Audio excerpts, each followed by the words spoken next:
Moon Knight, Fist of Khonshu, issue number 9. That's right, folks. I never know where this book is going anymore. When I think I have it figured out, it just does something different. I think that's kind of cool. It continues to surprise me, which is kind of what you want at this point in a book when it's been going on for this long.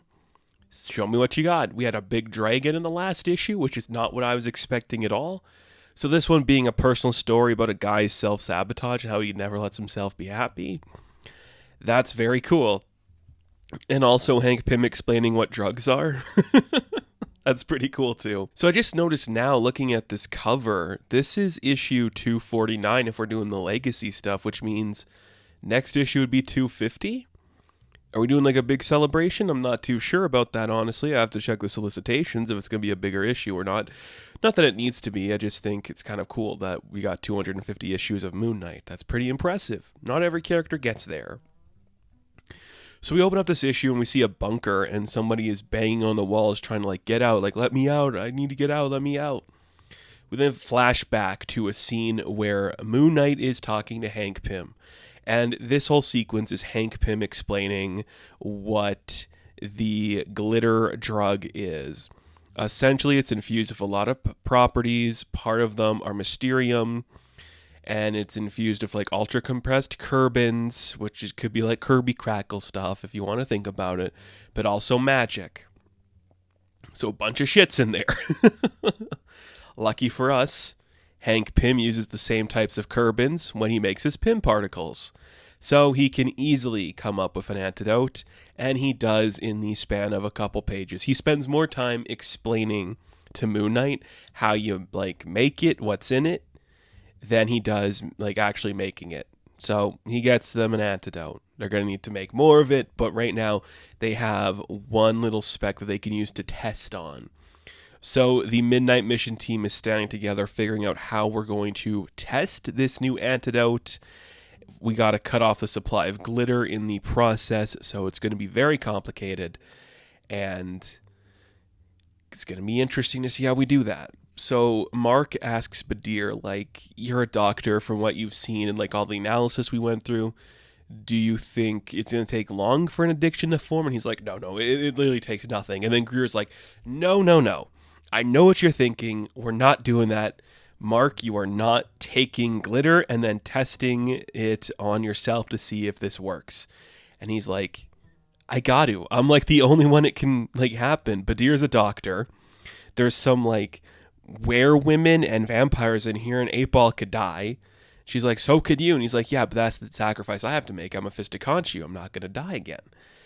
And she's like, why do you always have to take the hit? And he's like, well, that's just what I'm here for.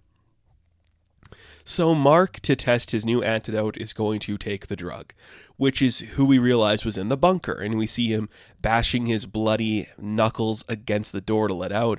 And then he hears a voice from behind him, and it is the voice of Fairchild. It is Marc's fears manifesting behind him, telling him he's never going to be good enough. You think you're clever, but you're not clever.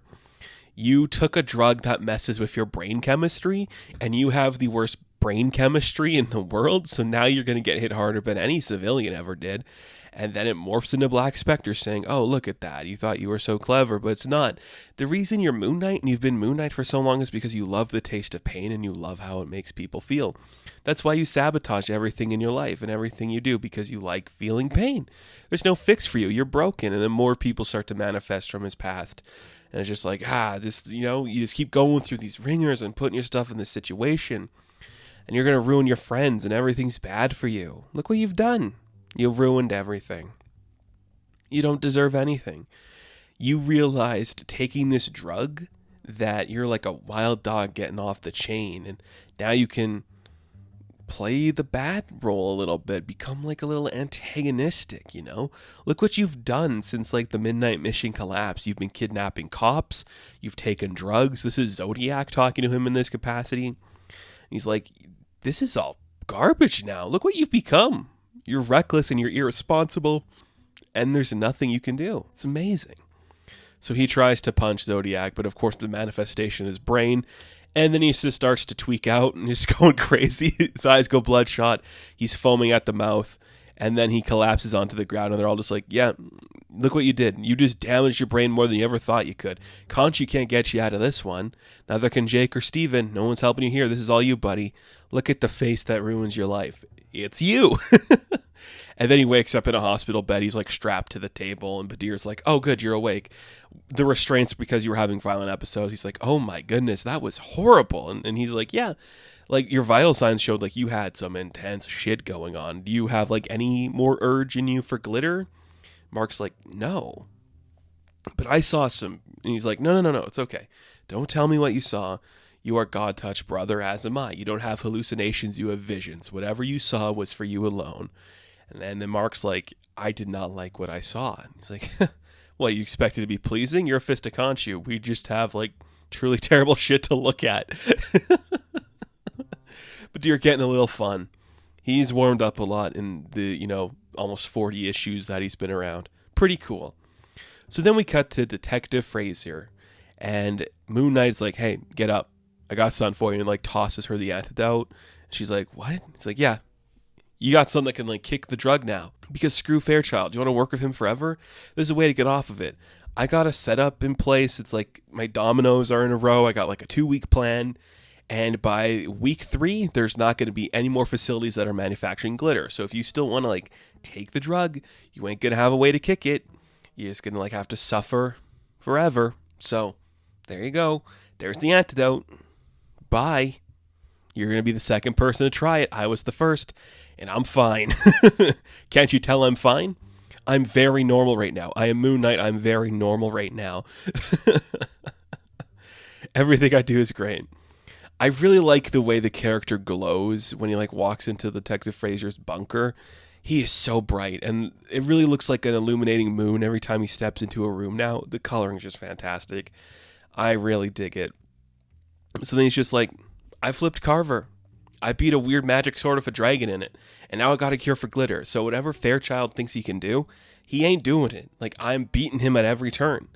So do what you want. Take this thing. I don't really care.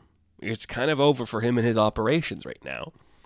We then cut to see Fairchild sitting in his skyrise apartment. He's trying to call Carver. Carver is not picking up the phone. And then suddenly he gets a call from Mr. Knight. And he's like, huh, look at that. I didn't expect to hear from you. You kind of hurt my feelings the way you got me all worried, just ignoring me for a bit. He's like, look out the window. It's like, oh, what am I supposed to see? You're going to see me. Yeah, you see that? You'll see my work at the distro center because I'm destroying everything you ever set up. And we see like the entire team on top of a building that's on fire. Soldiers got like a big bazooka. And you just see the 3 reflections of the moon, the actual moon, the hunter's moon, and the moon's night. And oof, looks great. He's like, yeah, we're on our way to you, Fairchild. Expect us. Big old gun with a beautiful moon background. Oh my goodness. It's just gorgeous. Looks fantastic. I didn't expect this issue to be primarily Marc, like, having a manic episode after taking a drug. But that's kind of cool. I mean, it's on an element we've played a lot with the character before, is like him on drugs. He's kind of been too broken for that aspect, but it makes sense. There's a really beautiful page when Marc's like collapsing and foaming at the mouth, where half the page is his eyeball with like the strains of blood going through it. It is just crazy looking, and the panel work is just so good. I say that every time. It's beautiful. Like, it's just so creative. And this, like, when Zodiac shows up, the panel work's broken up by chains. It's so unique. I dig it so much. It looks so much fun. This book is crazy, and I am always blown away because I never know what we're going to get. And sometimes it's just like, Marc's tweaking, and he's got a cure. And that's pretty cool still. It's a fun idea. So I like it. I vibe with it. I think it's interesting. So Moon Knight, Fist of Khonshu, issue number 9. I am going to give a 9 out of 10. Now, thank you all for watching this review. Be sure to like and subscribe to the channel. As always, you can check me out on Instagram, TikTok, and Twitter. And of course, I will catch you in the next one. Have fun. Stay safe. Good luck.